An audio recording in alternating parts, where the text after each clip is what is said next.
I কাজল ভাই, এটা কি ফুল গাছ? নয়নতারা। গোলাপ গাছ আনতে পারেন না? লাল গোলাপ আনবো।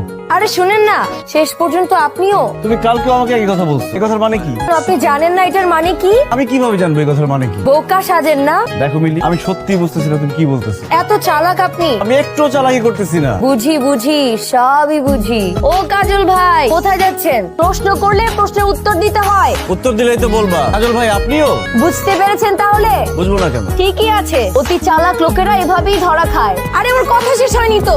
আবার কি? আপনিও উফ, বুঝি বুঝি, সবই বুঝি। এই আজগর ভাই, একটা তেঁতুলের আচারের দাম রাখেন। কাজল ভাই দেখি এখানে বসে আছে। আমি তো ফার্স্টে খেয়ালই করতে পারিনি, ভাবলাম কোন বকাটের ছেলে বসে আছে। আপনি এখানে কি করছেন? এই আজগর ভাই, কাজল ভাইয়ের কি কোনো সমস্যা হয়েছে? ওর কথা কোনো উত্তর দিচ্ছে না কেন? কাজল ভাই জিগাও। কাজল ভাই, আপনার কি কানে সমস্যা? কাজলের বাচ্চা আবার আস না কেন? কাজল ভাই, আপনিও? বুঝি বুঝি, সবই বুঝি।